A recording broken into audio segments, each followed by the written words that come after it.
भारतर वीर सैनिक माने आतंकवादी विरुद्ध में नियाजाइथिबा साहसिक आक्रमण पदक्षेप को समर्थन एवं उत्साहित करने निमंते मत्स्य और प्राणी संपद विकास क्षुद्र और अति क्षुद्र उद्योग मंत्री गोकुलानंद मल्लिक निर्देशक्रमे बुगुड़ा नगर सभापति केदारनाथ महाराणा तत्वावधान में आज पराक्रम त्रिरंगा शोभायात्रा हजार हजार लोकों गहन अनुष्ठित हो जाइछि। एही कार्यक्रम रे मंत्री श्री मल्लिक सामिल होई बिरंची नारायण कल्याण मंडप ठारू विराट पदयात्रा रे बाहरी सहर परिक्रमा करी मुख्य सड़क दे मदन मोहन छक ठारे पहुंची एक सभा आयोजन करी भारतर वीर जवानों वीरत्वर गाथा गाई देश पई बलिदान देइथिबा सैनिक मानक बलिदान को नमन करी सेमानंक पई आज आमे सुरक्षित बोली मंत्री श्री मल्लिक प्रकाश करथिले। एहा परे शोभायात्रा बुद्धखोल छक देई ब्लॉक छक ठारे शेष होइथिला।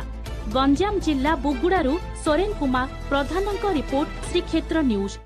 देखो तिरंगा शोभा यात्रा आमर जोटा पहलगाम आक्रमण होता जो आमर पाकिस्तान गुइंदा मैंने अच्छा जोटा कि इंडिया रे रोचंदी बेस माने लुचाईकरी से आमर जो काश्मीर पर्यटक मानक समस्त परिवार आगरे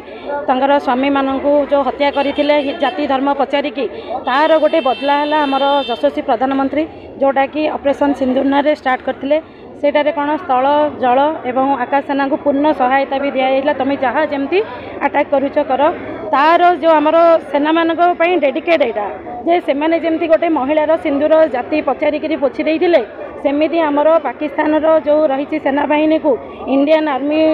ताको पूरा ध्वंस विध्वस्त कर सेटा होची माने बहुत गर्वर कथा आम मानक